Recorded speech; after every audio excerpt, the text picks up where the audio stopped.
Yeah, now you can see the house. This is where I was born, right here. At a very early age, I was born here.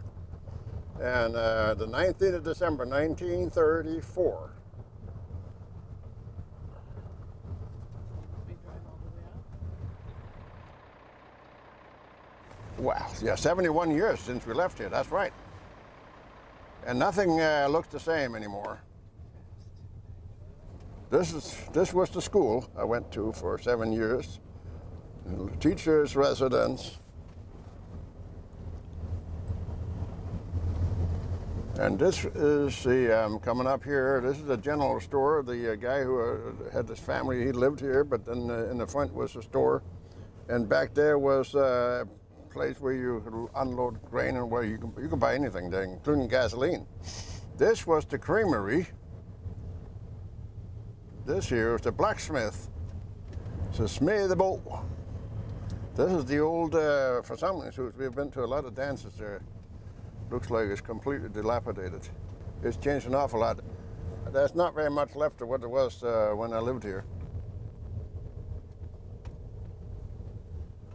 And I spent my first 16 years of my life at this place. I was born right in, at home, right there, and that little old house, born right there. So children were born at home, not Well, in hospitals. my brother and I, we were born there. The girls were born in the hospital. Okay. I hear somebody, I don't know where.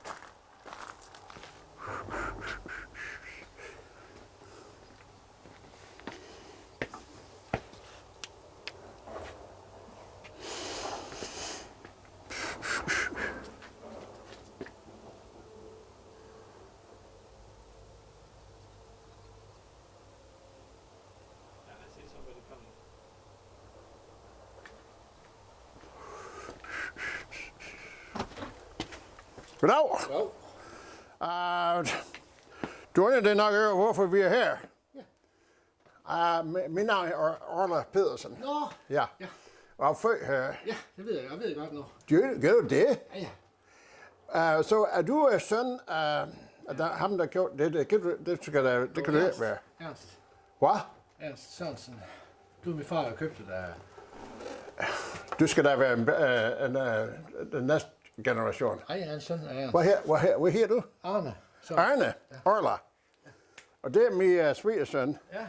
Det her, det er Arne. Han er son. He's the son of the guy who bought it from my parents, apparently. So, and Arne Sørensen, right? Yeah. I've been in America. I've been in America since 51. Yeah, yeah, So, yeah. so vi er vant til borgen og folk. You know, I was born the 19th of December. So, what was the 19th? I was a couple of weeks old when it was New Year's, where my parents lived. And my mother was still in bed. In those days, she stayed in bed for at least 2 weeks, you know, after giving birth. So my dad, he'd get up in the morning, he'd go out there and do the chores, and he'd come in and try to cook something for, you know, and he'd lit a fire in the stove, and the smoke all over the house because the smoke wasn't coming out of the chimney. He finally climbed up on top of the chimney, and somebody stuck a sack in there, so stop the smoke coming out of the chimney. So this is New Year's. This is what they did. So then when I was about a year and a half, they were busy here, and they let me crawl around here, and I had wandered out here in the field somewhere. Out here, I don't know where it was. And later on, they started looking for me and found me out in the field. I get kicked in the head by a horse. So. Were you unconscious? Absolutely. I don't remember a thing from before that, so I gather I have amnesia from that time, yeah. So. I've often wondered how I really would have been if that hadn't happened to me, if I would have been different in my head than I am now. So, but that's the way it is. I mean, there's the bump here, so. Yeah. That's funny that There is a bump there. Oh, you yeah. can still see it after. Big bump. I would How figure at many that years? young of age, there wouldn't be any marks. Yeah. He really kicked you. I don't know what he kicked me with. I don't know what it was. I can't imagine they hit me with a front foot. Why would they do that? But I don't know. I got kicked anyway. What were you doing out in the field at 1.5 years old? What does a 1.5-year-old do? I mean, Well, someone had to you put take you out somebody. No, you just let me wander around. I mean, it was just outside the barn. Did they put a leash on you so you couldn't go too far, or? Apparently not, because then I wouldn't have gotten out in the field. Okay. They were the young parents, you know, they had no experience raising kids. So that's what I figured, that's what happened, so, yeah. It can't have been easy to have been farmers and have small kids No. and keep track of Well, I kids. mean, apparently I was, I probably was into everything. My mother, she said I sit out there in the dirt and eat dirt. My diapers were full of dirt. So then they decided, well, we're not going to have them out there in the field anymore. We're just going to lock them in the house. So locked me in the house. I have no idea how old it was at this time. And they had this old house, you know, that concrete floor and everything. Apparently there was a bucket of paint on a shelf that I could reach. I got a hold of that one there and pulled it down on the floor, and the lid came off, and there was paint all over the floor, and I've been walking back and forth all over the house in this paint. So that was a big mess for them. So, and this is the things I do not remember any of it, but I just heard them talk about it. So, yeah. So you started your painting career early. I started my painting career. Yeah, you know, there was kind of, you know, when I'm thinking about, you know, making all these footprints all over the place. My mother, I remember what happened later, and you know, she would decorate the floor, and she'd paint the floor one color, and then she'd take a sponge and just put different colors all over the floor. In this case, I probably helped her, you know, so probably It not sounds like they probably learned a lot from you. They did. I was riding down the hill, and my friend Liz, who was a neighboring girl, I was trying to avoid her, I guess, and lost control of the bicycle. I went over and slammed my leg into the crossbar on the bicycle, and I guess that's how I broke it. So it wasn't broken bad, but it was broken. I mean, I was crying my head off, you know, and because it hurt. I was only about 8 years old, and one of the women living down there, you know, of course, she knew us.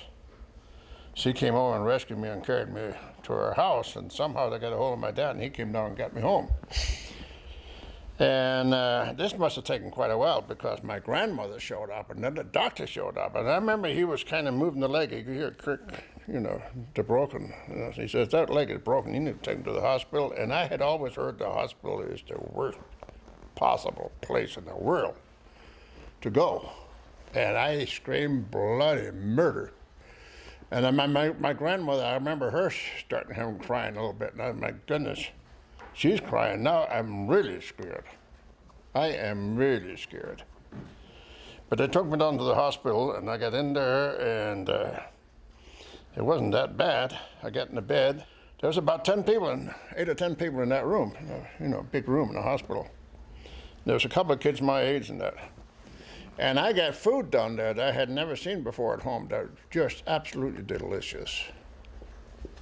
And I wound up loving that hospital. I was in the hospital probably almost a week, and I didn't want to go home. I cried when I had to go home, because I had so much fun there. Because I'd wander around that hospital, and there was a kind of a recreation room, like a waiting room, you know, we had sofas and whatever. I'd go in there, and sometimes there'd be German soldiers sitting there, because they had gotten hurt somehow in whatever they were doing. And there were other people in there. And I had made friends with a gal who did the cleaning, you know, she was an orderly, cleaning the floors. And so I was wandering around with her in my cast on my leg. And one day, there was one, let me get back again, the nurses at that hospital, it was a Catholic hospital. And all the nurses were nuns. They were their nun habits, you know, the white habits. The ones who were nursing, you know, other people, even they were the black habits, they were probably doing administration. But there was one nurse, she only had one eyebrow, and she looked very severe all the time. The nurse we had, I just loved her.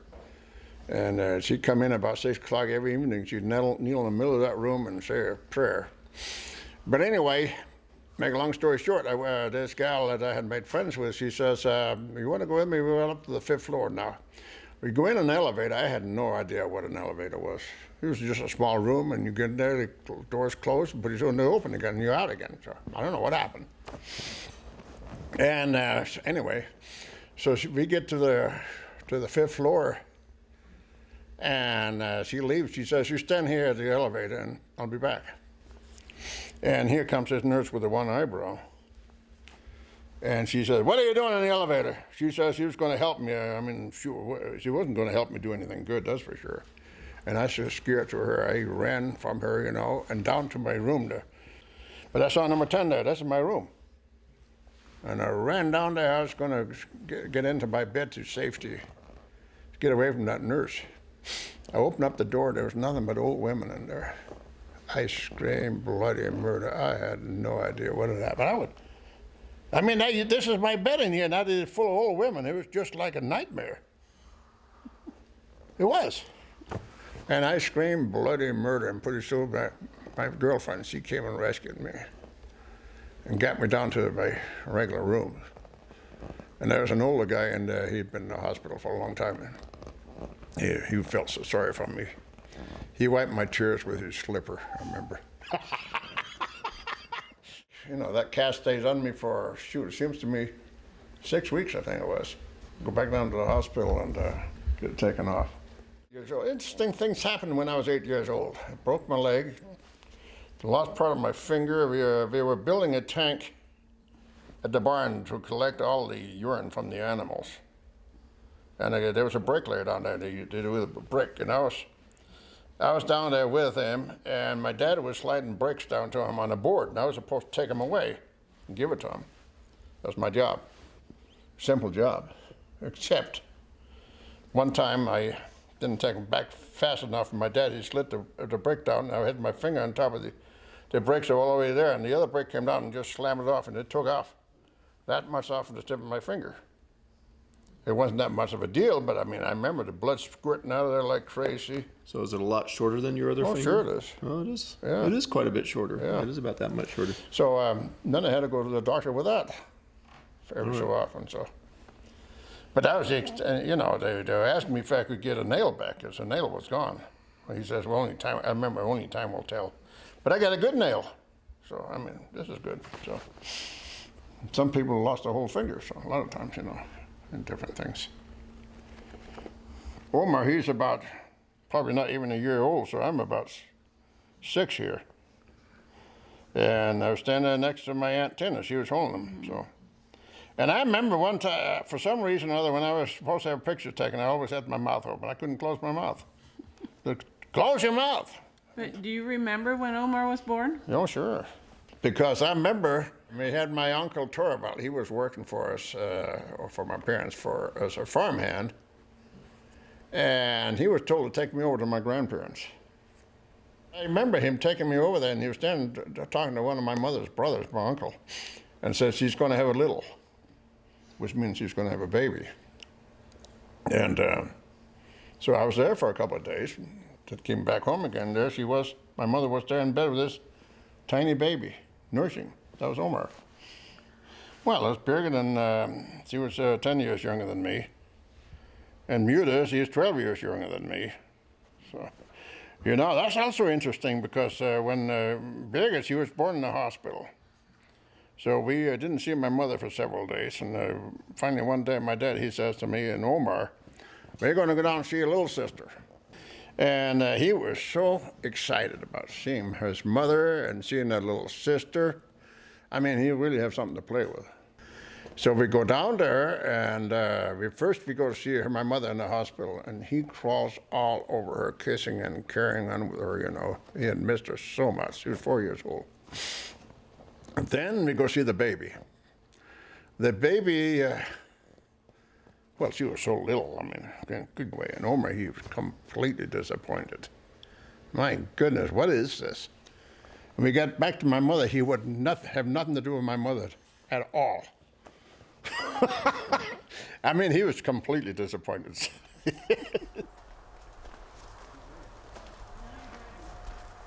My parents, they bought this place in 1933. And this barn was still here. I mean, this was new, because I was built in 29. So it was brand spanking new, really, in 33. But then they had this house here Very, very old house. And low ceilings inside. They had a thatched roof. And so we lived there till, well, they bought it in 33. They tore it down in 1942 to build this house.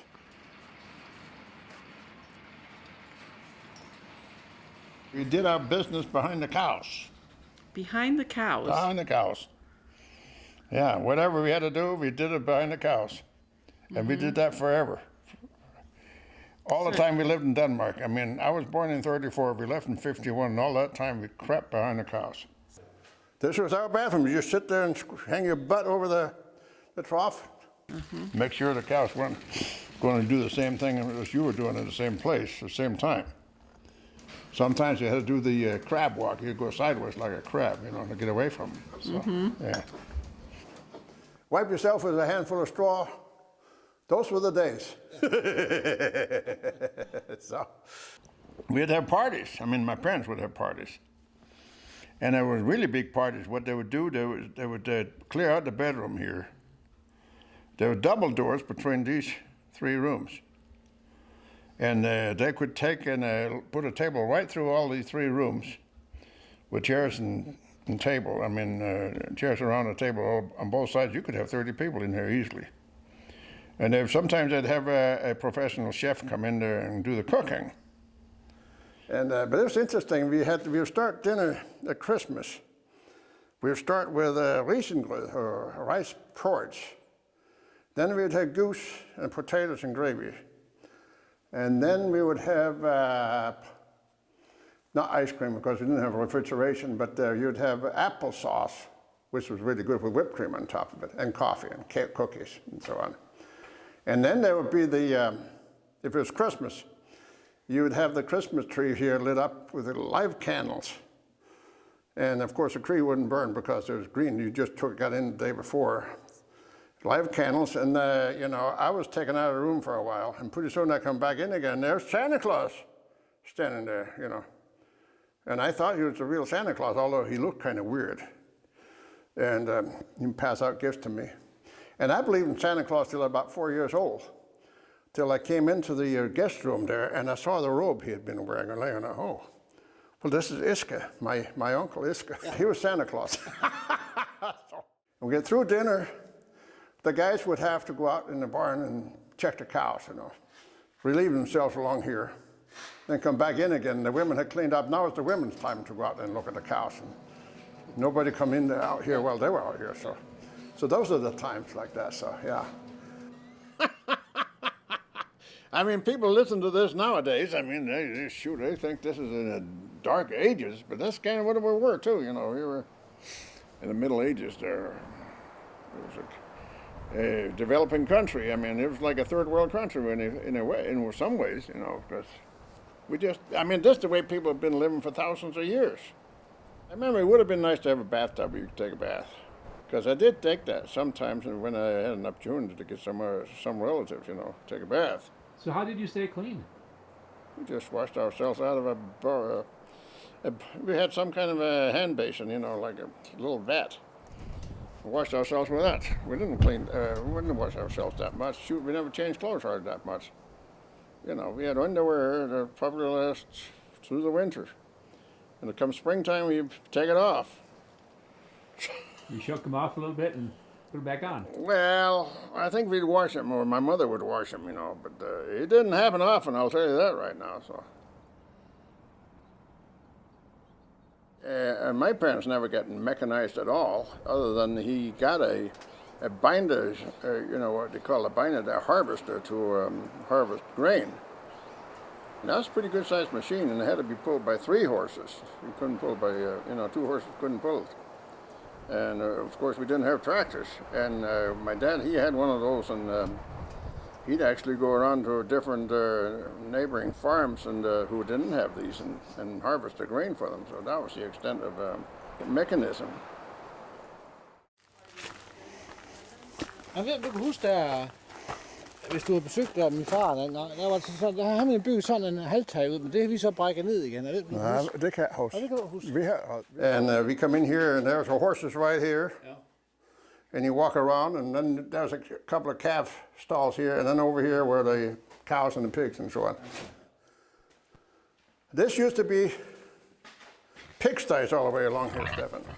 How many pigs did you fit in here into the? Well, we, including little pigs, we could have as many as 100. And sometimes you had I remember we had 2 calf stalls here. And he made that into 2 little pigs sties, We had 1 sow, and I think it had about 10 pigs. And never killed any of them, and never laid on any of them, so we did butcher a pig once a year. And put it in a salt barrel, because we didn't have refrigeration in Denmark. We had no refrigeration.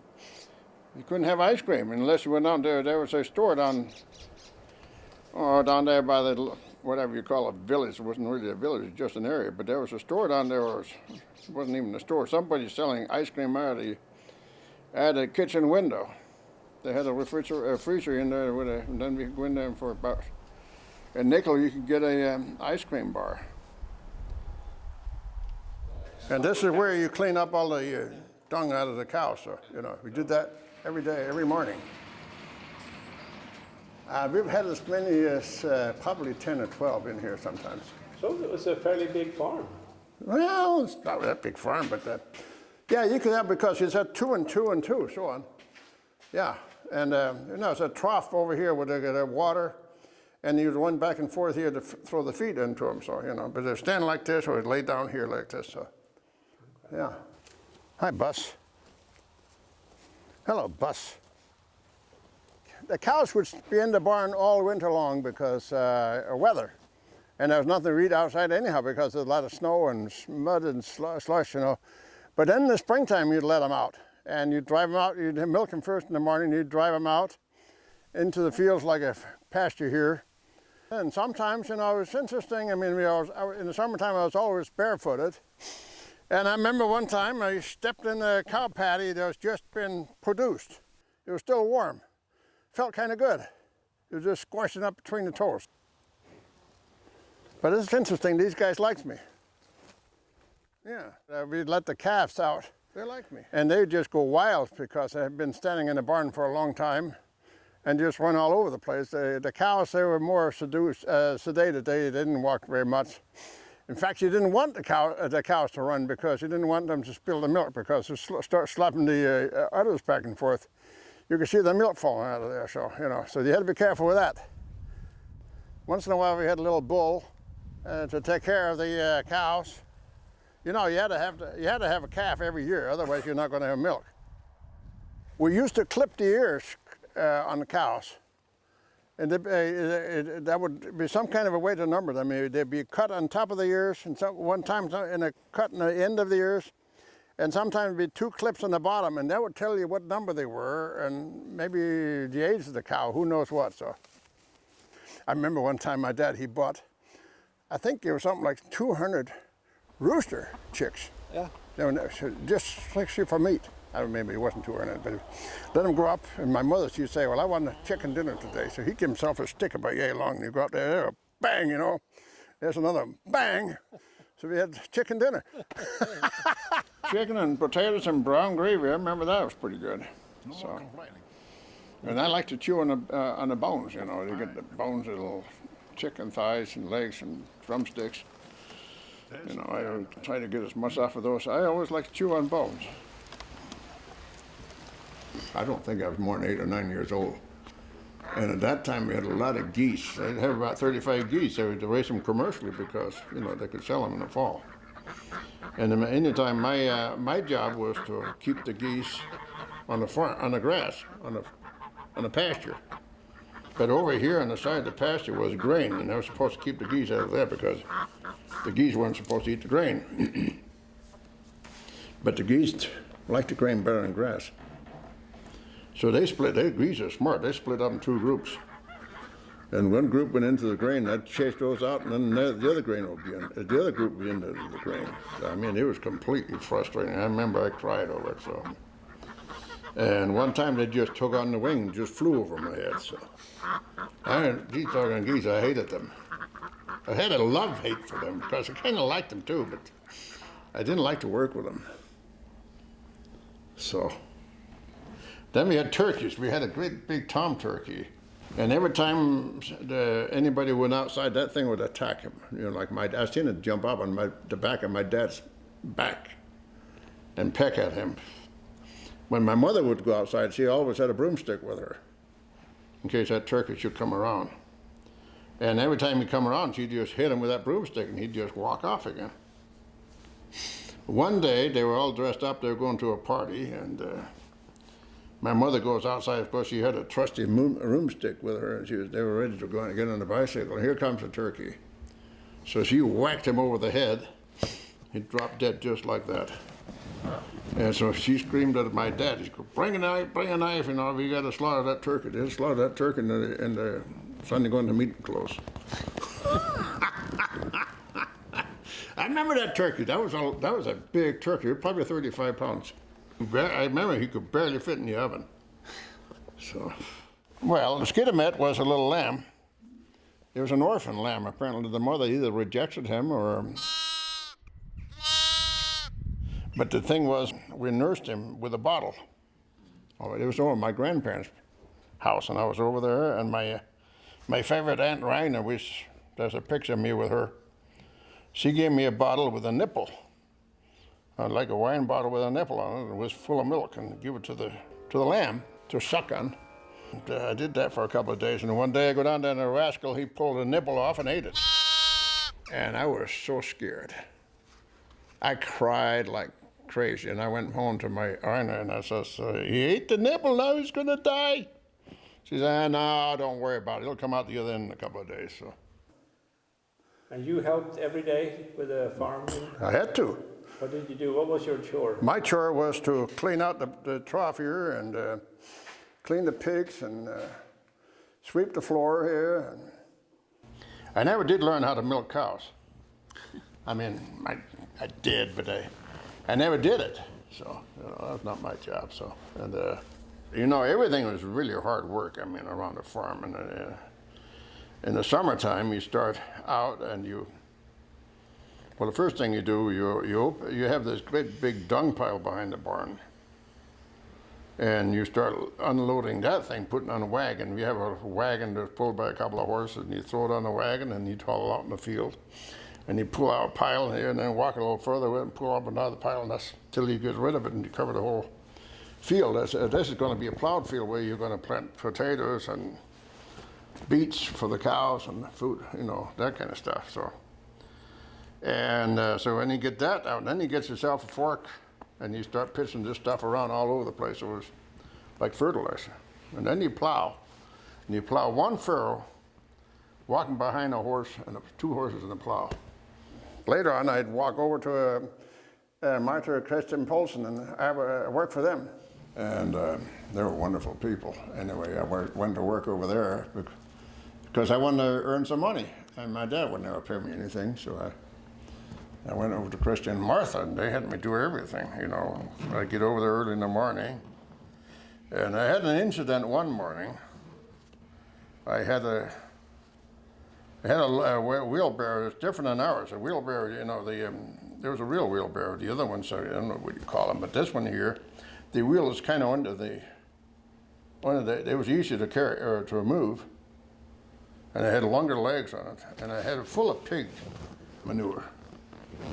And I was taking it out on a dung pile, and this was, you know, in the winter time, and there was rime on the board. There were some boards. Had to run it up the boards. There was some rime on the boards. And I ran it up there, and my foot slipped, and I put all my weight on the handlebars on the wheelbarrow, and that thing flipped over, just completely covered me in pig manure. So that's one memory I have from there. So. It was interesting. My dad, he wouldn't let me do a lot of things with the horses, but I went over to Christian. He'd let me do everything with horses. I remember Christian, he had me plow a field out here, you know. Yeah. We plowed, and he comes out there, and I was plowing, you know, and he looked at the farrow. He says, are the farrows straight? Because if we also look at that, he says.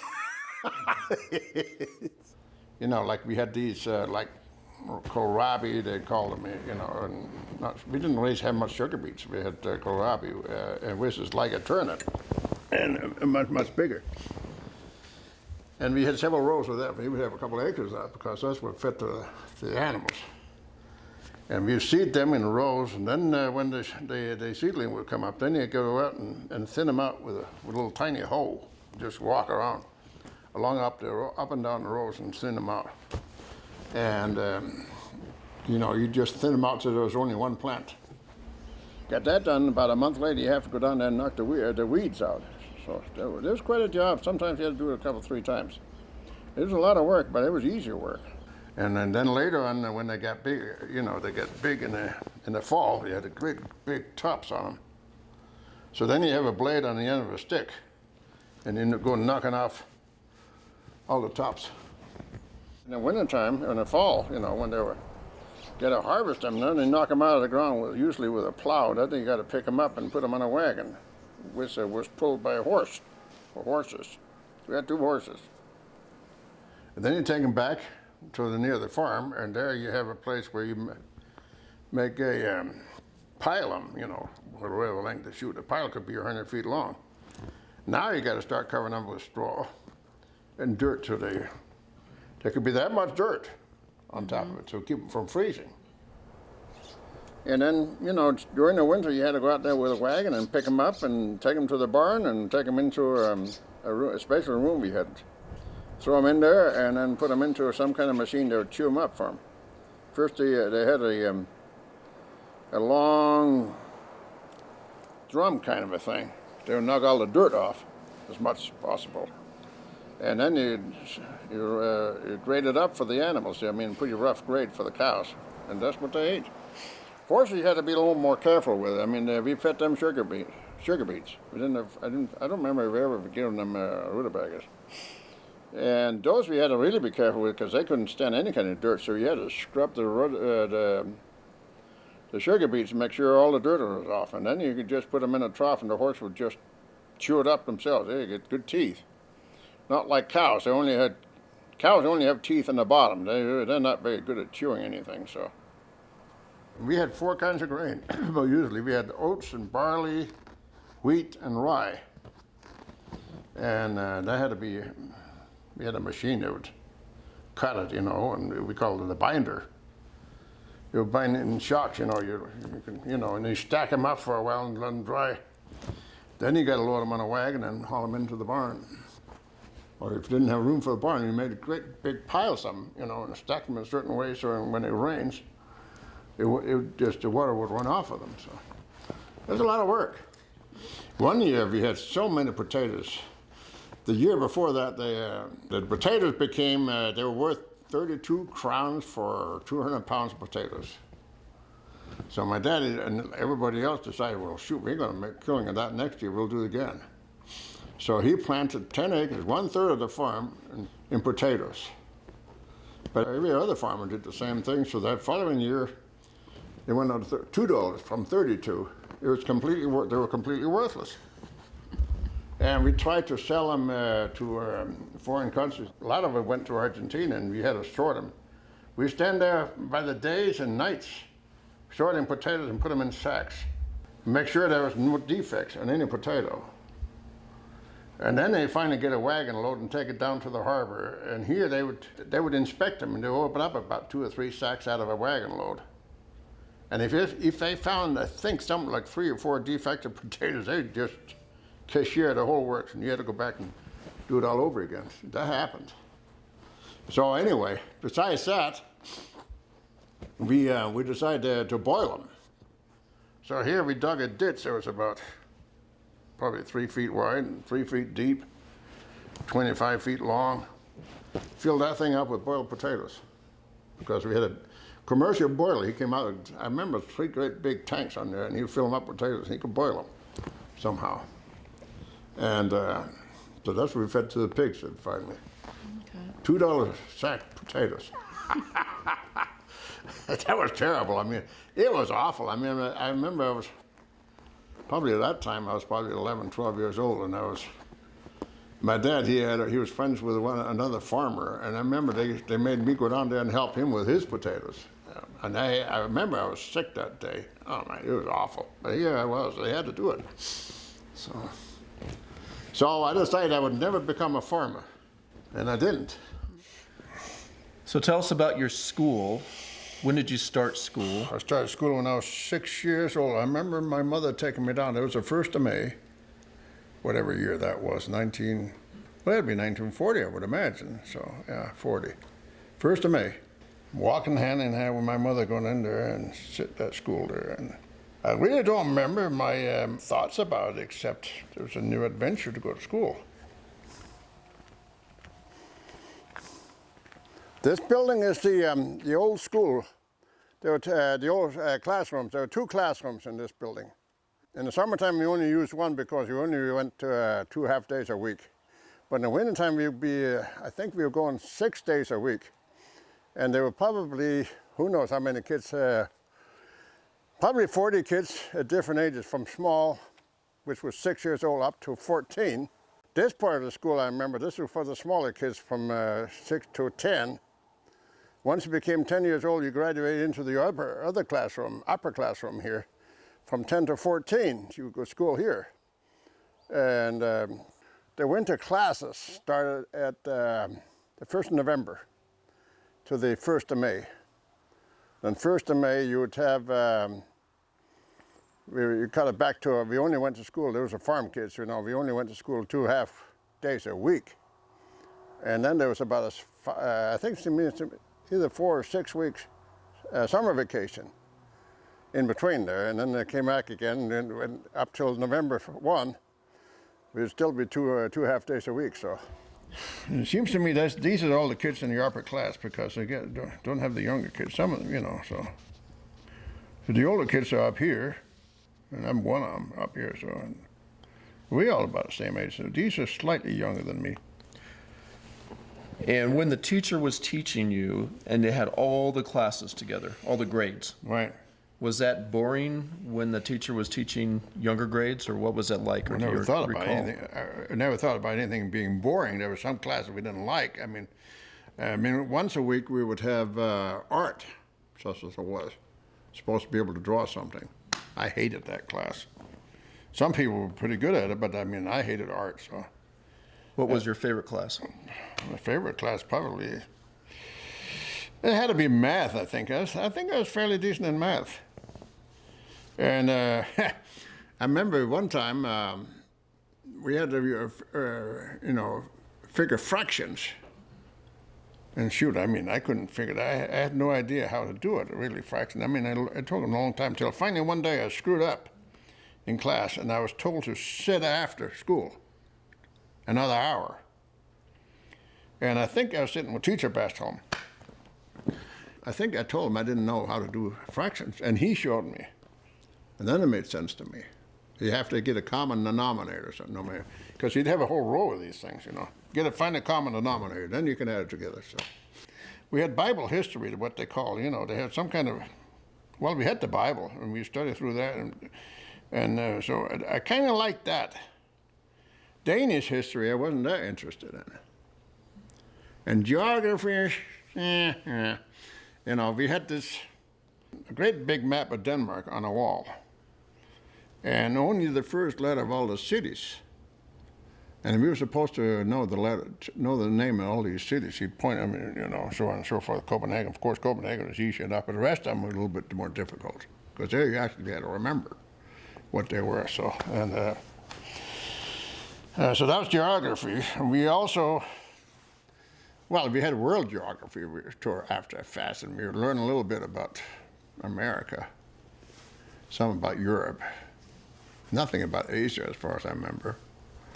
I remember we talked a little bit about the Rocky Mountains here in America and the Grand Canyon.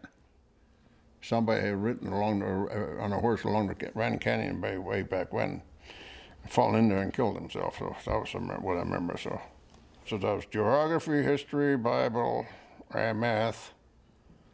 We always had to remember a Bible verse, not a Bible verse, but a hymn from the church, you know, the sing. You had to remember that. You had to learn that by your heart.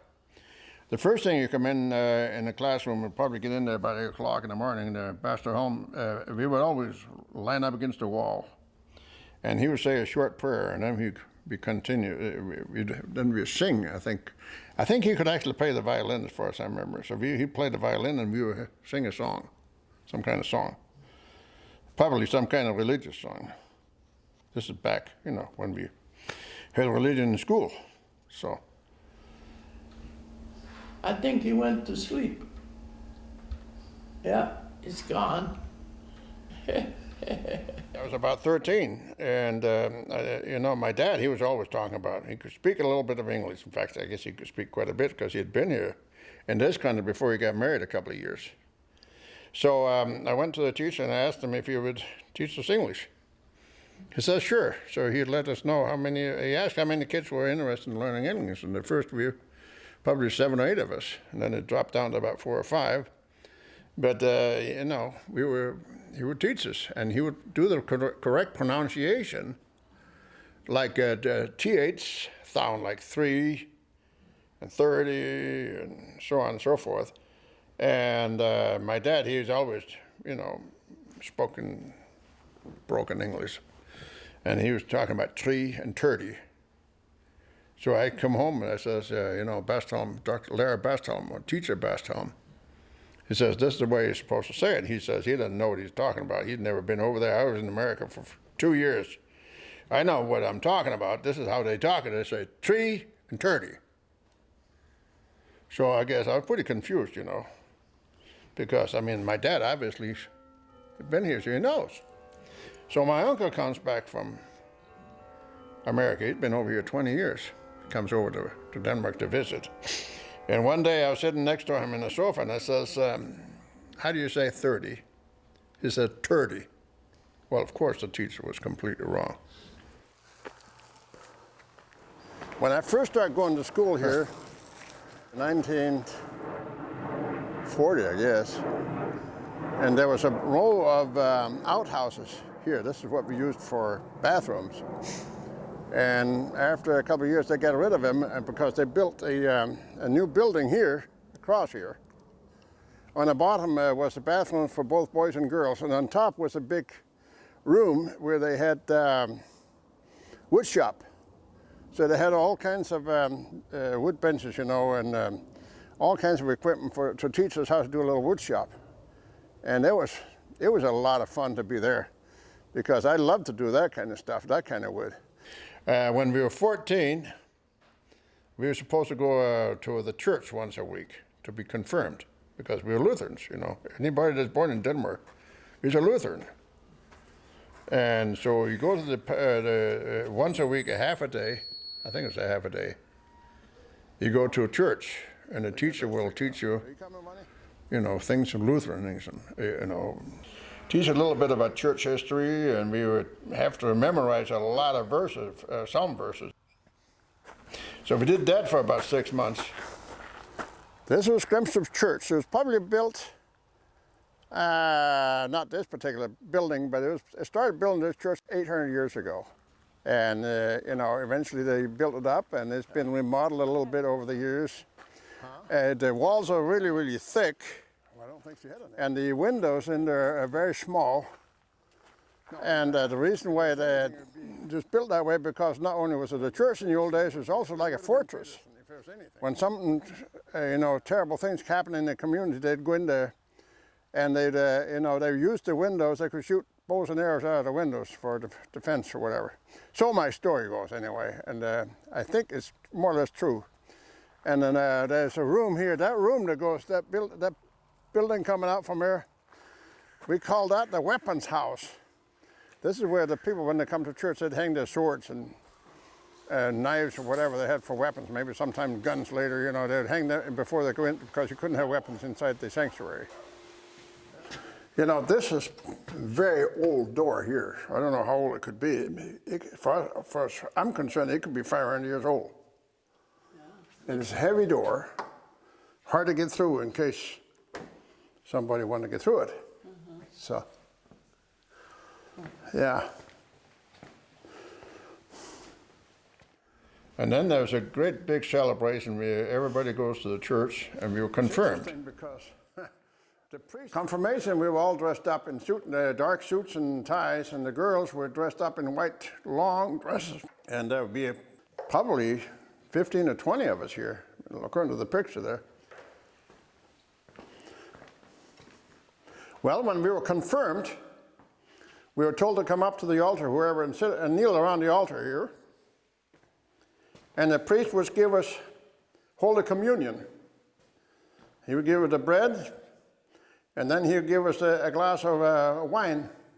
It was real wine, and we would drink that when we were 14 years old. So religion didn't have much meaning to me at all in those days. So I mean,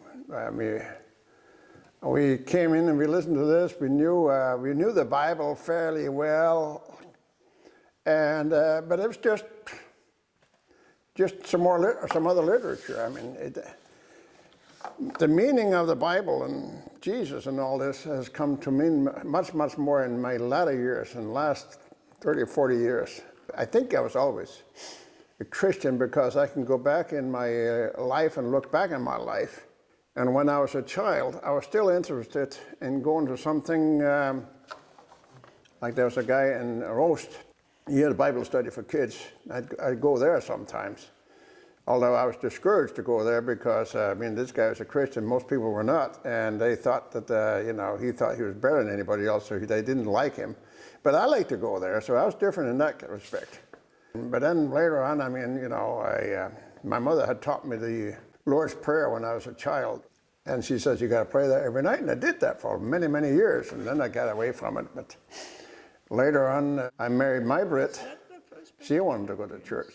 And it had a lot of effect on me. I mean, she was really the foundation of my spiritual growth, May-Britt was.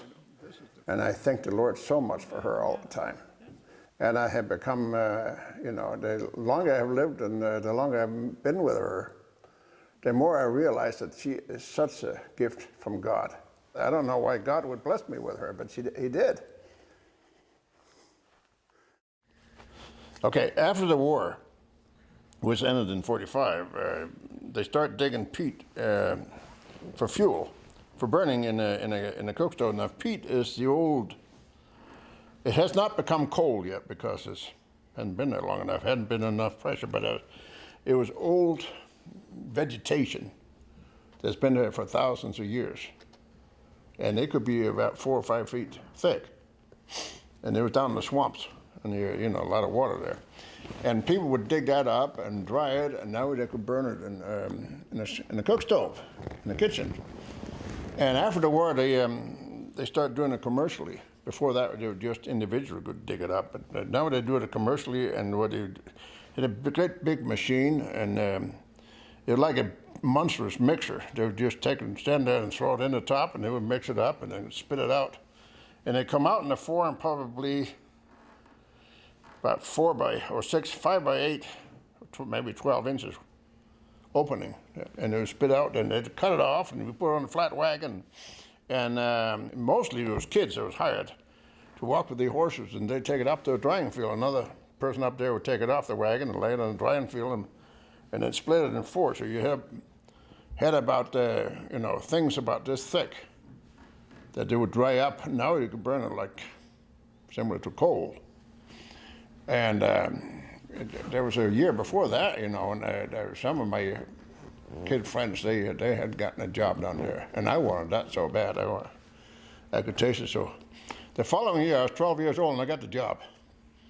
I got all summer long. I worked, driving or taking a horse and back and forth, and there were 3 of us, 3 kids, and we just had a fun time all summer long, and driving this horse back and forth, and doing that. So. And we were well paid for it, got well paid for it. And then, when they had these things had been laying on the field for a while, then they would be drying. They were drying one side, now they had to flip them over. And I asked her if I could get the job of flipping them over. And I would work till sundown, and which was 10, 11 o'clock at night. I made an awful lot of money for 12 years old. I don't know what happened to the money, but I made a lot of money, so. You don't know what you wanted the money for. Well, I put it in a savings account, and I think it stayed there till we went to America, and somehow or another they went into the ticket to get to America. So, because So, but that was one of the experiences I had.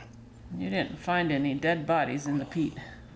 No dead bodies there. I don't remember finding anything in there, so, which is probably a good thing. Can't stop any curve, Lamont. You can't stop any curve. You have to keep going. This here is a grocery store, or general store. It's not just groceries. They even had a gas tank out here in front. This was what we call, in Danish, it would be a brugsforretning. But in English, it would be a general store where you could buy all kinds of things. You could buy all the food, sugar and butter and whatever you needed for the household. And this part here, they would have grain and fertilizer and all kinds of things you could use for the farm. I mean, if they didn't have it, they could order it in and they'd come in here with trucks. There used to be a gas station right here, or a gas pump. And this is one of the old things, you know, they had a glass bottle, probably about 5 or 10 liters, maybe 20 liters, I don't know how big, on top. You'd pump that up first, fill that up, and then they would do, by gravitational flow, the hose would take, be attached to the gas tank on the car, and it would open up, and that's how you fill the gas. And the guy who ran the store lived here. In the back there was living quarters for him and his family. And we used to come in here, and people would come in here and meet sometimes and sit and talk, and then come again. This is where we buy, we go into the grocery store and they wrote things up on a book, and then once in a while, once a month, I guess you'd go down and pay the bill. Depending, sometimes we would pay the bill with money, and other times it would be kind of a barter system where they would, you know, we had a lot of eggs on the farm, and they bring eggs, and they could pay the bill with eggs sometimes. I mean, some of the bills, you know. So it was interesting because, I mean, there was not self-service. You come in here and I need a pound of butter, I need a couple of pounds of sugar, maybe I need some flour. And the guy behind the counter, he'd run down the basement and pick up whatever we wanted, and what else we wanted, run back down again. I'll never forget, because they ran up and down these steps 100 times a day. You know, they must have been in very good shape. And this here is the creamery. There used to be a great big smokestack at the end of it here, which has been torn down. And I don't know what it is now, if it's anything at all. It looks like it's not much of anything. And who had the creamery? Well, they belong to the community. This used to be a blacksmith, smedebo. I mean, this says smedebo there. And they had all this old farm equipment and all kinds of things, you know. So anyway, that's just part of the story. It was New Year's Eve. Remember, I told you earlier that our idea was to go steal a coffee pot out of somebody's in a house, or steal a wheelbarrow out of our barn. But in this case, we were a whole bunch of us. And we went up to a farmhouse up the road here, and they had a big old flatbed wagon with rubber wheels. We took it down here and took a lot of that farm equipment and put it on top of that wagon. And there used to be a house across the street from the grocery store here, or the general store. And we took it over there and unloaded everything right in the front door and left it there. And that was New Year's Eve. I thought that was the funniest thing ever. It wasn't appreciated by him, that's for sure. But then, that was life in the country here. And so that was a tradition. We'd do that every New Year's. And so the farmers were really careful about locking everything up so nobody could get in. And sometimes he would even stay up to protect his property from all these hooligans that come out and do all kinds of weird stuff to his place. Was that a tradition just here in Roost, or was it? No, I think it's all over Denmark. Well, the fun we had, we'd go to the kind of dances in the area. There would be like dances in a community hall. And back in those days, you dressed up in the Sunday best. You had, well, of course, you had a suit and tie and shiny shoes and go dancing.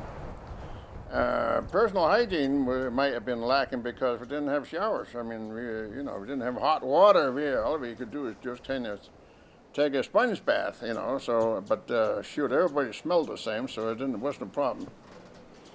But I didn't do anything of the fancy stuff like you could learn in dancing school nowadays. But this was ballroom dancing, really.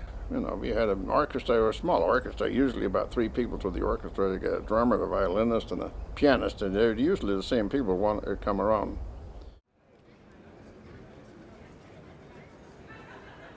I'm going to go in here and buy a red wiener, røde pølse. I don't know if it's going to be the same as what I'm used to, but it looks pretty good anyway, so that's what we're going to have here. But the tradition was to find it on the city square. That would be a wagon, what we call a pølsevogn, or wiener wagon. And if you would order, I think they would give you 2 or 3 wieners and a couple of pieces of bread and some mustard on a piece of paper. And it was great. I know that's a tradition I was looking for, but I don't know whether we're going to find it anywhere. So let's try it here. This isn't quite the same, but it's probably good. One, what do we got?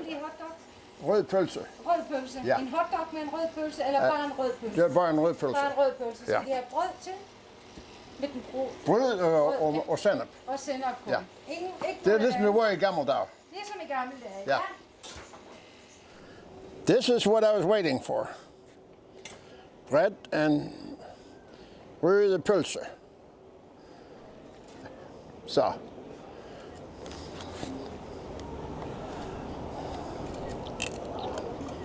I think I have to have another one.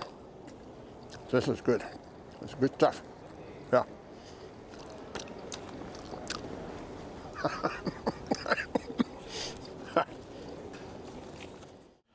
I don't think I paid much attention to it before the start, but I was certainly impressed.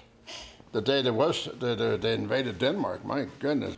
But 4 o'clock in the morning, we heard this racket outside. The sky was just full of warplanes. I mean, I've never seen anything like it, of course. And that went on all day. And I remember my dad, he was, him and we had a farmhand. They got on their bicycle and went down to Isbjerg, which is about 10 miles away, to see what was going on down there at the harbor. And I got down there and they saw the harbor was full of German warships. And the highway was full of, the Germans coming up there and all the military equipment, tanks and trucks and everything. Soldiers, what have you. We saw a lot of airplanes, we saw a lot of shooting, and we saw a lot. At night you would see tracers traveling up into the sky, some distance away from us, quite a bit of distance actually, where, they'd be shooting at the Allied airplanes coming across. So. I remember there was holes in the chimney, and I think we have some idea that they were shot by airplanes. But during the war, they would be fighting up here.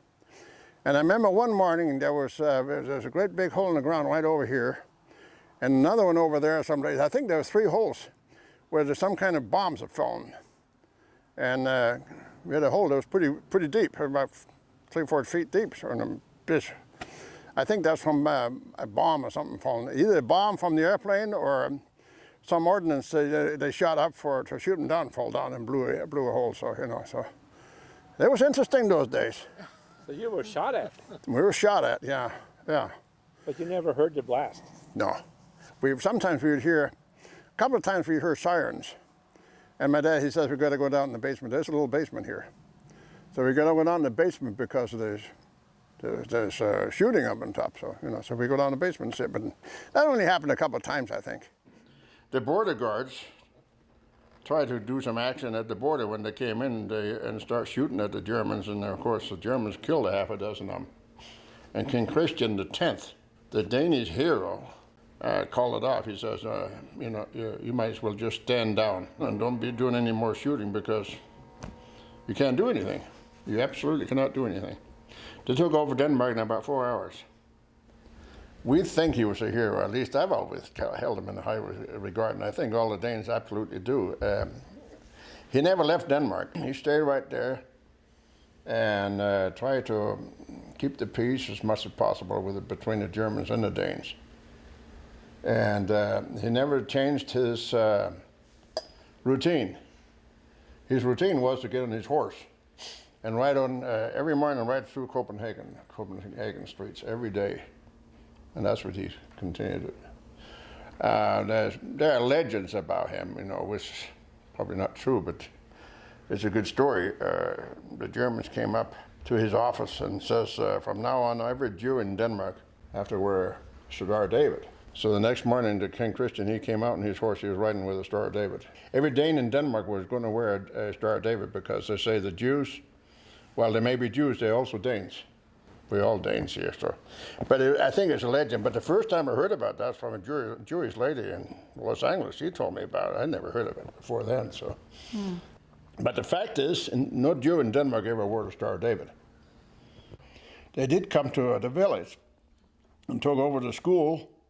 In the morning, they would get up there, we go to school, and they would be out there, had them up in formation, 2 or 3 rows in formation, I don't know, maybe there could have been 100 people in that one. And the sergeant out there, addressing them and telling them you got to do this and that, and then said, probably right phase, and they turn, and then they start marching out, and then they would sing. And there's a gravel pit. There used to be a gravel pit out here, way out here, and then they would use a new weapon. There was a bazooka. They would be training with that thing, a bazooka. And I remember they shot one, and they went up here, and it came very, very close to one of the farmers. I don't know if it was Bro or Creston. They were out there plowing the field, and here comes it, bang, So, I don't know how long the Germans were here. The Germans were probably here for about 6 months, and then they moved out, so. Yeah, So you were kind of enthralled with. Oh, sure, it was exciting to me. Yeah, my goodness, yeah, it was exciting to me, so. I didn't realize the ramifications that was involved with people dying or anything. I didn't think about that. I mean, I didn't understand that kind of stuff, I used to make a gun out of a broomstick and a piece of wood that looked like a gun, I put a nail in the end of it, and that was my sight, and I marched after these Germans, I was between 5 and 10 years old during the war, so.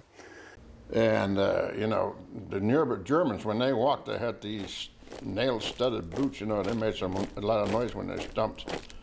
And I remember I was with my dad down in Isbjerg. We were walking down the street, and I slapped my feet in the ground, too, just like they did.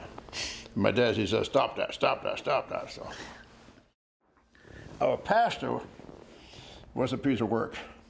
He was the pastor of the Lutheran Church, and apparently he was involved in the underground. And I heard stories about him, he was the leader of his group.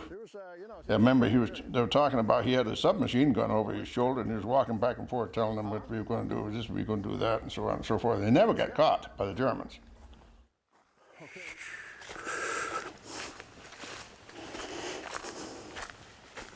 What are we looking for?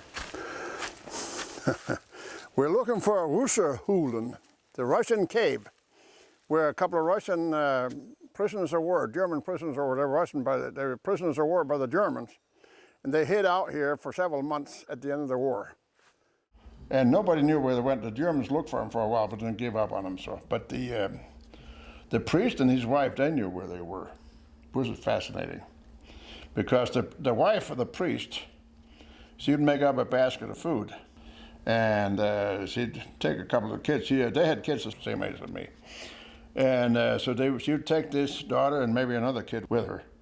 And if the Germans would ask her, where are you going with all this stuff? She says, I'm just going to go out for a picnic with the kids in the forest. So they wouldn't bother her. She had learned a Russian song.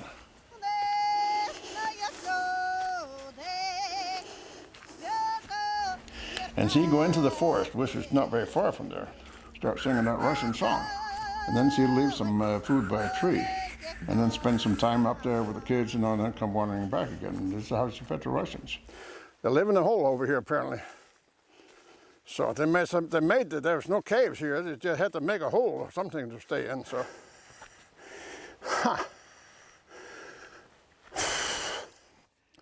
Russersten rejste til minde om 2 russiske krigsfanger, som flygtede fra en fangetransport under 2. verdenskrig, 5. May 1990, 1990. So there's a Russian here. They survived the winter. They survived the war. And once the war was over, they went back to Russia. When they got back to Russia, Stalin killed them, had them killed.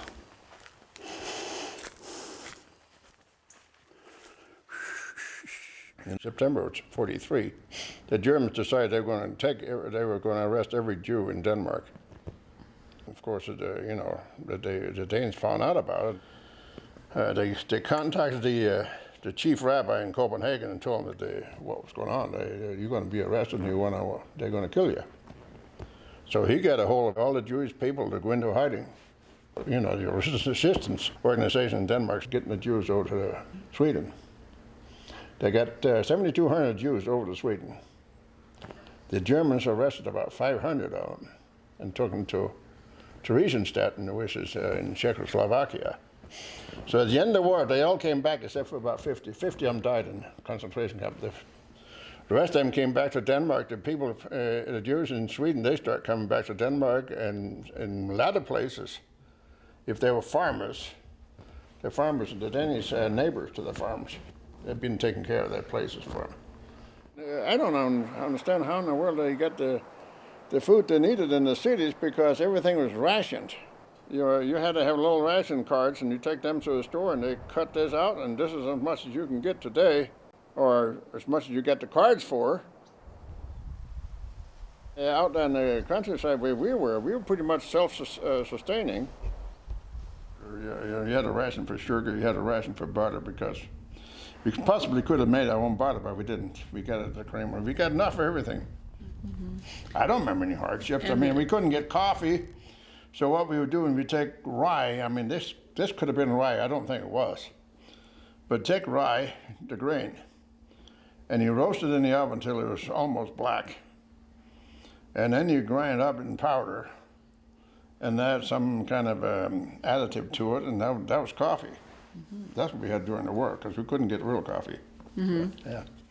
I remember one Sunday, and I was standing here, this is probably 44, late 44. The Americans come across here, they were airplanes, bombers, in squadrons of 12 airplanes, because I counted them. And they were coming across, they just kept coming and coming all afternoon, I remember. There must have been hundreds, if not thousands, of airplanes coming across right over our heads, and then down over his pier. And the Germans were shooting at them, but I don't think they got any of them because they were pretty high. So, yeah. Mm-hmm. I remember my dad. He says the war is over, and that was interesting.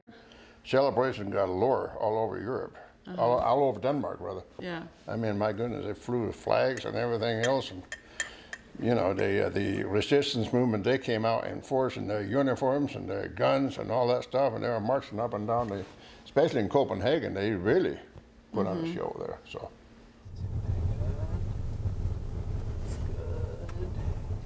We are in Grimstrup because my mother was born and grew up in Grimstrup. She lived on a farm about a mile west of here. She was the oldest of 5 children, and they grew up on that farm, and my mother, she was very proud of her father because she thought he was a very fine farmer. She always says he was a very fine farmer. And I guess he was, because, I mean, he took over this farm and made it a beautiful place, really. Well, my dad, first I'll tell you his name is Jens Christian Pedersen. He was born in 1907. He was the 3rd child, but there were 10 kids altogether. 5 girls and 5 boys, as far as that's what it was. And they were raised on a little farm over there, probably northeast of Varde, which is a city there in southwest Jylland. Somewhere in the 20s, my grandparents lost the farm. They had an interesting relationship, my dad and my mother, when they got, when they met each other, and they met madly in love, and they couldn't live without each other. But my dad, he was had a kind of fickle, I guess you could say a fickle attitude, because he wanted to stay with her, but he also wanted to go to America. And of course, she would not go with him. And again, he decided, well, I'm going to America anyway. So he left her. He gets on a ship I think it was out of Bremen, Germany, and sailed to America, and right away he regretted he had left her. And he had written letters, and I don't know how he sent them because they got there. And he says, I am so sorry, I'm leaving you, I miss you, I pray to Jesus every night that we'll see each other again, and I'm so sorry I spent all this money on this trip, and I hope you'll forgive me. And he went to New York and got off the ship. Now he was trying to make a decision, should I go to California or should I not? And he was wandering around for a day or so in New York. And the ship was still in the harbor. So he went up to see one of the shipmates and he says, do you think I can get back in the ship and go back to Europe again? And they says, yeah, sure we can. So took the same ship back to Germany and took a train up. He didn't know how he was going to be received by her. And he walked over to where he knew where my mother worked. And he went over there and banged on the door. And she came to the door and saw him, and she just fell around his neck. She was so happy to see him. And the rest is history. They got married, and they lived for 60 years, I think, together, so or more. And my dad, he died in, I think something like the 24th of May in '87. My mother, she lived on to 2001, where she died of, on the 1st of April. She was 92. You know, my dad, he always wanted to go back to California, even after they got married. His dream was to go back to America because he loved America so much. And he says, I want to go to America. I want to go to America. I don't like Denmark. I don't want this tour. The work is too hard here. And she says, I am not leaving my parents. But, you know, after the war, I talk about, I want to go to America. And she said, uh-oh, my kids are going to leave me and go for America. I better change my mind. So she decided, okay, we'll go to America. So somewhere around 48, late 47 probably, they started to go to get the work on the permission to come to America, work on the visa, work the immigration. And we had to have a sponsor, you know, come to America in those days. You had to have a sponsor so you would never become a burden to the government here. So that meant, you know, my dad, he contacted Uncle Sharon in California, in Sacramento area. So if he was help us come to America and we needed a sponsor in case we couldn't make it, he was going to take care of us. And he was willing to do that. So we got the papers. You know, it took so long, I thought, shoot, it'll never happen. It will never happen. And, but you know, one day, I remember I was out there helping my mother in the garden, you know, we were in a vegetable garden. And this kind of sticks in my mind. She says to me, when we get to America, whatever you try to do there, do it. Or you want to do it, she says. Even if you don't know how to do it anyway, because by the time they figure out you can't do it, you probably learn how to do it. So just be aggressive. So, okay. It seemed like a dream coming to America. My goodness. Could that possibly happen? We got the permission to leave, except that we had to go to Copenhagen and have a physical. A medical physical. We all had that. And they found a spot in my dad's lung. They had an x-ray. They found a spot because he had pneumonia once or twice when he was young. They found a spot. They thought it was TB. So they sent him back home, and for a year he had to go to a sanitarium down here in Esbjerg. Once a month, I think it was, to be tested. Of course, it was never TB. So after a year, 3.5 years, we finally got permission to leave Denmark and go to the promised land, America. We were supposed to go on a ship called Batory. It was a Polish ship. For some reason, we didn't get to go on that ship. We wound up having to fly it instead. My goodness, flying. I'd never even seen an airplane on the ground. Fly, we saw all these airplanes when the Germans were there, but never seen one on the ground. That's going to be exciting, man. We got to Copenhagen and we flew on a DC-6 4-engine prop airplane. It took us 19 hours. We flew from Copenhagen, we landed in Scotland for refueling, and then we flew to Newfoundland, to Gander Airport, got more refuel, and then out to New York. So anyway, we get to New York, and we were completely enthralled by all the tall buildings, and oh my goodness, I mean, I've never seen cars like that. My mother, I remember, she was just absolutely blown away. She'd never seen that many cars. Well, of course, nobody had. In Denmark, if you saw a car once or twice a week, it was pretty good, you know. We flew into the airport, went through the immigration there. We got to the bus station from the airport. Straight. It was Straight from the airport. There was nothing like, let's see New York. No. we're going to California. Okay. And we get down to the Greyhound bus, I always say across the country, in a covered wagon. That's what it was. It's a covered wagon. So I've been across the United States 3.5 times in a Greyhound bus. It took us a week. Took out of California. We had twice in that week we took in a hotel because my parents got too tired. They couldn't handle it. So we took in a hotel twice. So that's why it took a week. How old were you when you came over? 16. 16. Yeah. And here are your siblings that This were. is Omar, Birgit, and this is Yuta. So Yuta was only She's 4 years old when we came over. 4. Yeah. So that And was. she was a rascal. You had to hang on to her. She'd take off running. I remember we were in some city, I don't know where, it could have been Chicago.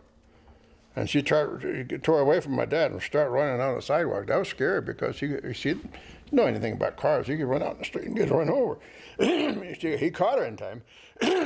So, anyway. Finally got to California and got a taxi out to my uncle's house, and we stayed there for 2 weeks. They got pretty tired of us after a while because, I mean, you imagine the extra family of 4 kids coming in there, you know. And my dad, he found a job on a dairy farm up in Northern California, Gridley, Northern California, where we milked cows, 72 cows twice a day.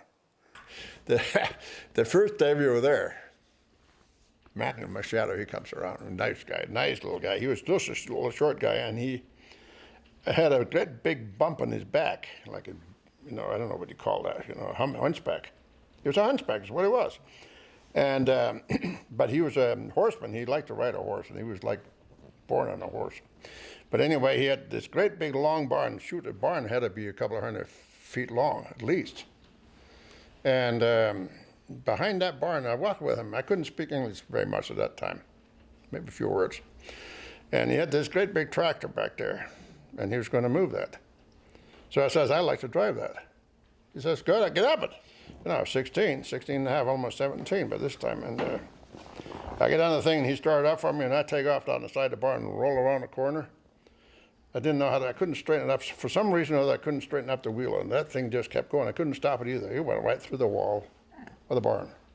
Finally, by the time I got up to the steering wheel, I was sensitive enough to put the clutch and it stopped. Instead, and Manuel, he comes around there looking at it. He didn't say a word to me because he figured I couldn't understand him anyhow. So. But after a while, Manuel, we talked to each other, and he let me drive anything that was on that barn, on that farm. And he had trucks, and he had his own pickup truck. I remember he had a new pickup truck. And sometimes later, months later, there was a cow that had a calf out in the field. And Manuel, he'd come around, I just jumped in his pickup truck and took it, and drove out there and threw the calf in the back of the truck and brought it back to him. So that's where you learned to drive. No, I drove it in Denmark. Oh, okay. Yeah, that old car, that Ford we had, I'd back, there's not much driving, I'd back it out of the garage, or that building over there on the outside of the barn, to back it out and drive around and park it in front of the house. That was my experience of driving in Denmark, but I did. They were kind of blown away because my cousins, they were the same age as I was, 16 and a half.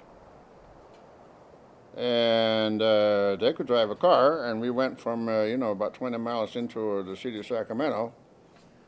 And I remember we were all teenagers, and my cousin, one of my cousins and his buddy, who was actually driving his father's car, not my uncle's car.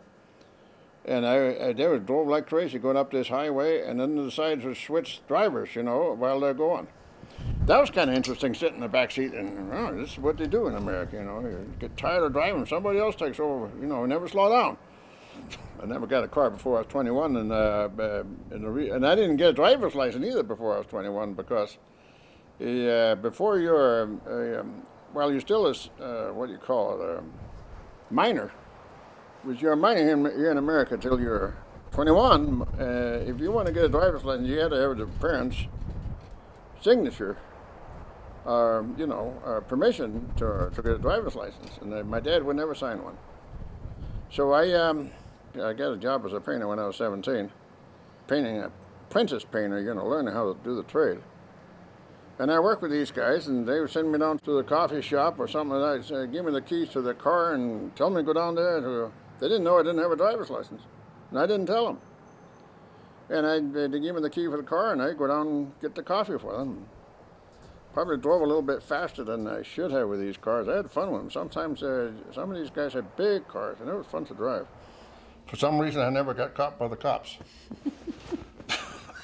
And not your dad either. Well, my dad didn't know. He wasn't with me.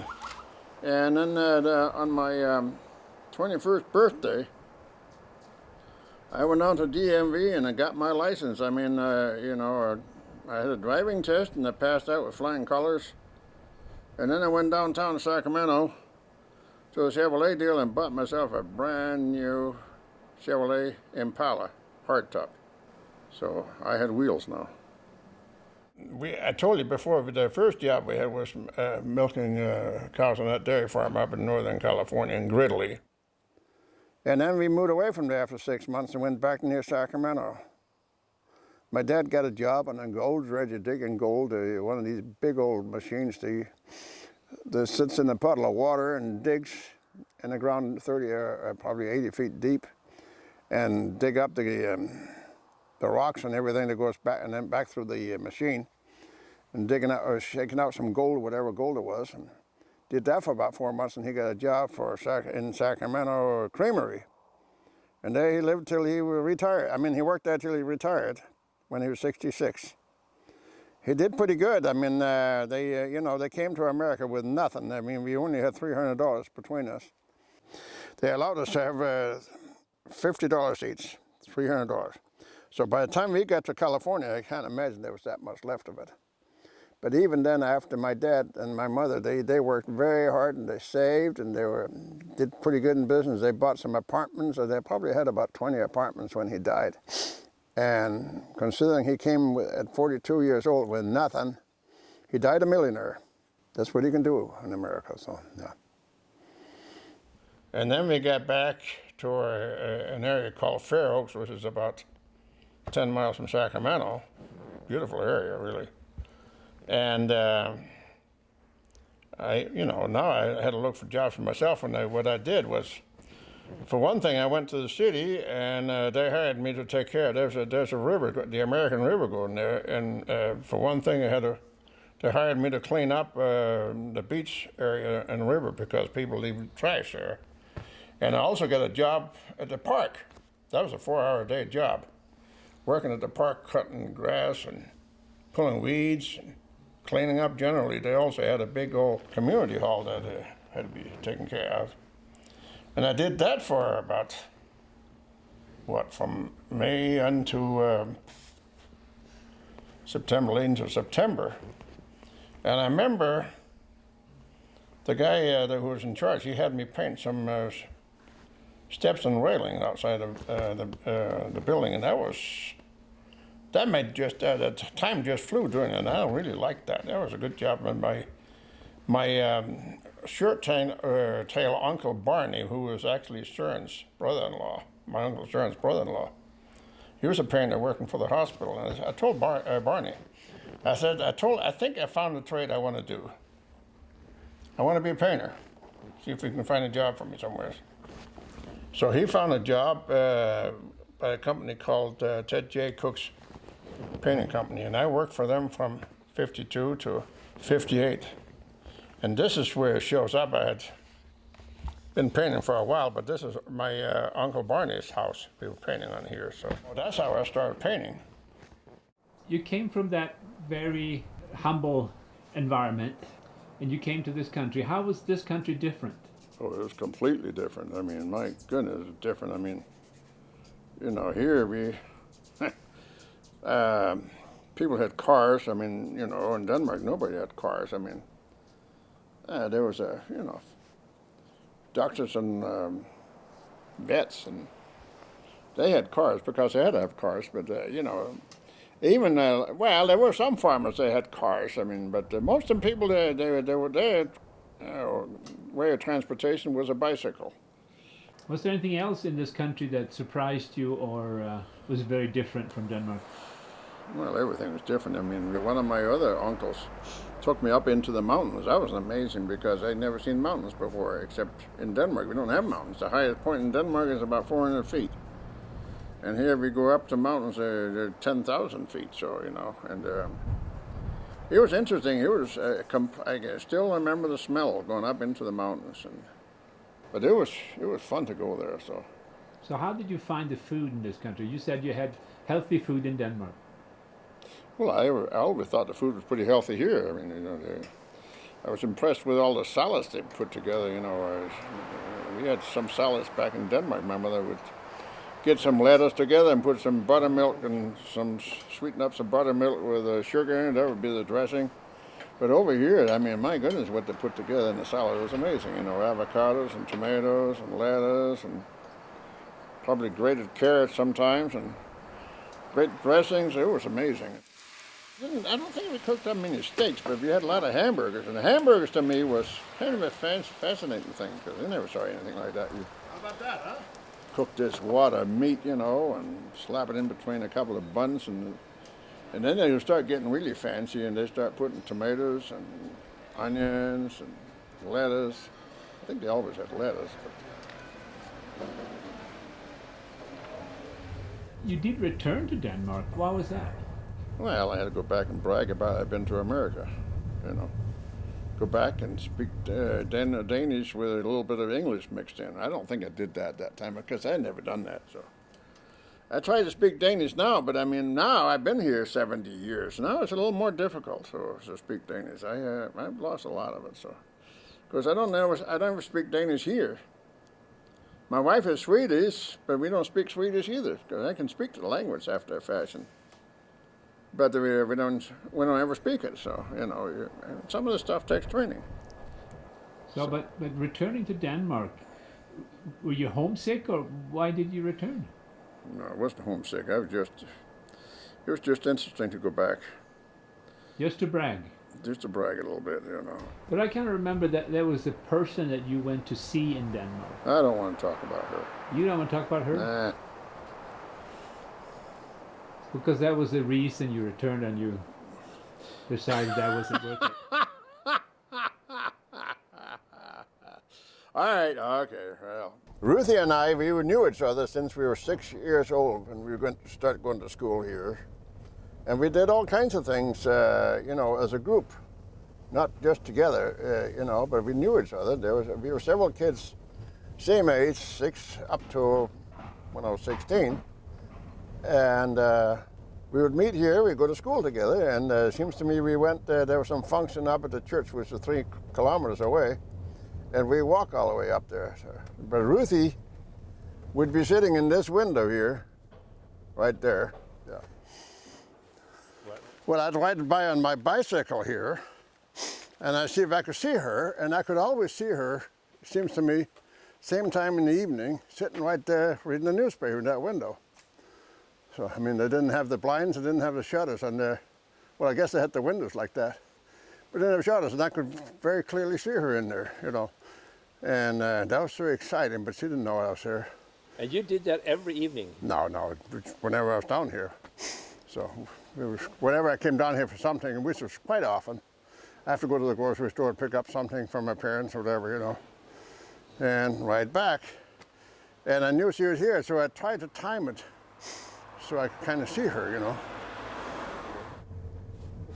About that? Well, I mean, for some reason or other, they started teasing me with her, and I couldn't quite understand that because I really didn't have anything going with her.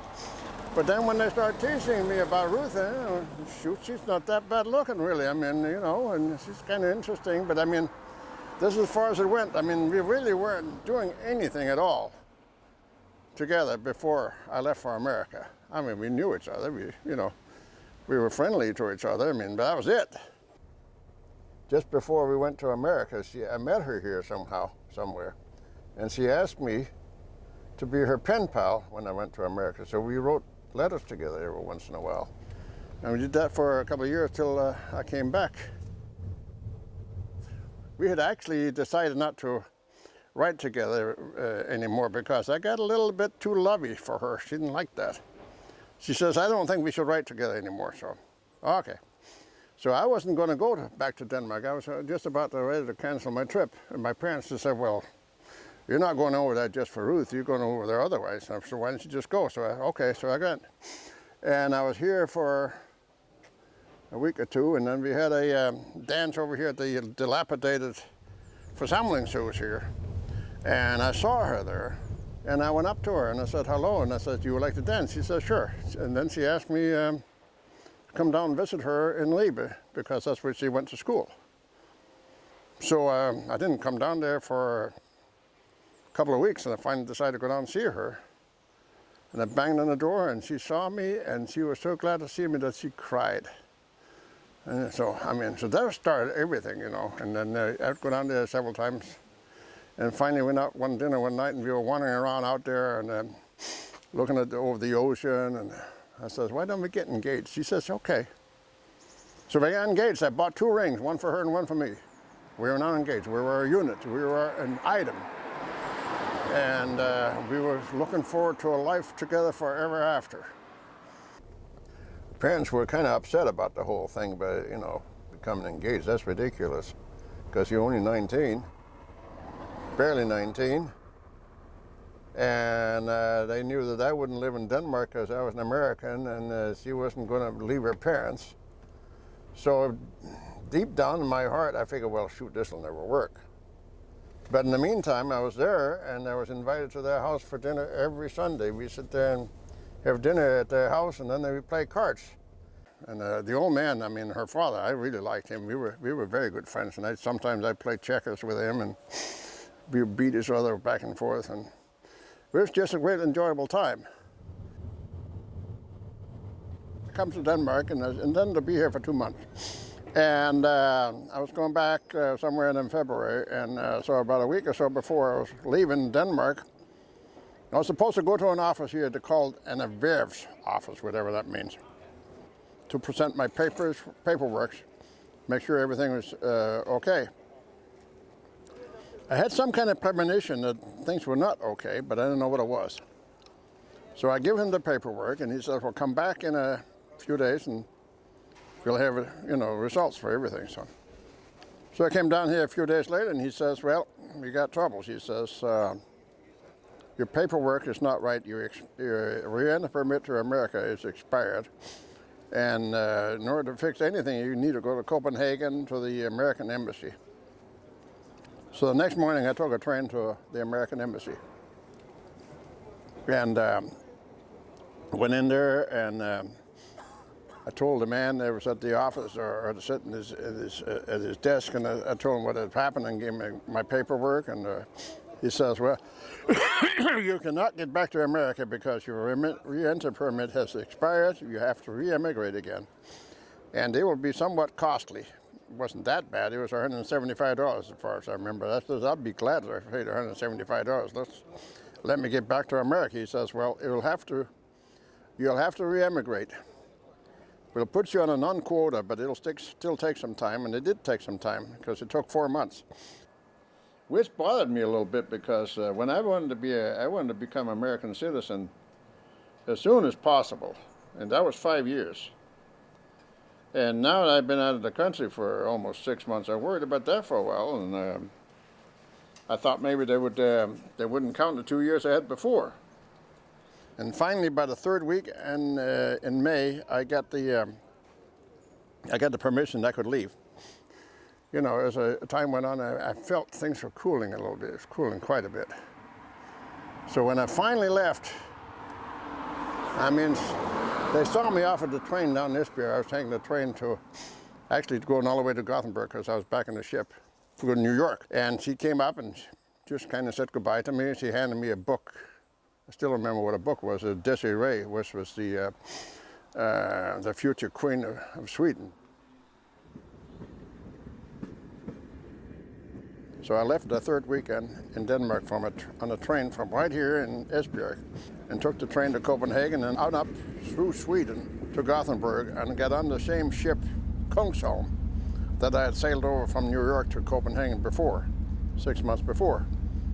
It was like a cruise. It was wonderful. You didn't see land for a week, but that didn't bother me in a bit. There were so many activities on the ship all day long, and in the evening there was music and dancing, which I really enjoyed.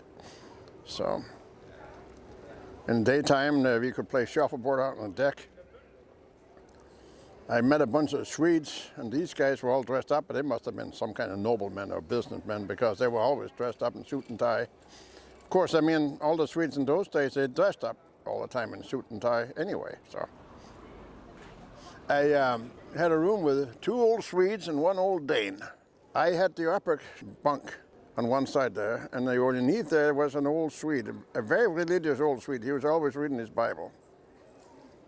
On the other side there on the bottom deck was an old Dane who had never been on to Denmark before. He didn't know anything about what was going on. I mean, I guess he was just excited about traveling. But there he was, an old Dane. On top of him was an old Swede, and he was completely different from the other Swede. This guy was a drunk. Yeah, I mean, he liked to party and everything else, and it was fascinating. So I didn't pay much attention to him because I only spent my time in the cabin when I was sleeping or cleaning up or taking a shower or whatever. But one night, it got interesting. It was just before we come into to New York. There had been the captain's dinner. And I was packing up my suitcase, and here comes the old drunken Swede down, and he was telling me he was so happy and everything else that he had been with a captain up on the bridge, and he had helped him steer the ship, he told me. And everything was wonderful, and all of a sudden he falls over in my suitcase. So I helped him up. I said, I think it's time for you to go to bed. So I got him up, somehow I got him up in his bed up on top, over the old Dane. Sometime early in the morning, he needs to go to the bathroom. And so he climbs off of there, and instead of going around to the left, in his stupor, he goes around to the right, and he thought this had to be it.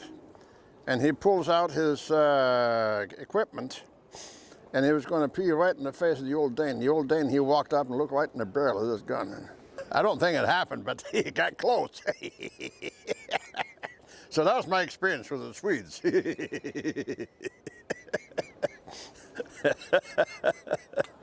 So it's great memories, but it could have been terrible. But anyway, that was the end of it. And then, of course, I didn't see her. I never saw her anymore. I think we had 1 or 2 letters between us when I got back to America, and then all of a sudden she sent me everything I'd ever given her, including the ring. She says, this is it. I want to forget about you. So that was it. And I was totally brokenhearted for about half hour. Every time I come here to Denmark, I ask, around for her if there's anywhere, she's around, nobody knows about it for some reason. I don't necessarily believe it, but that's the way it is. So.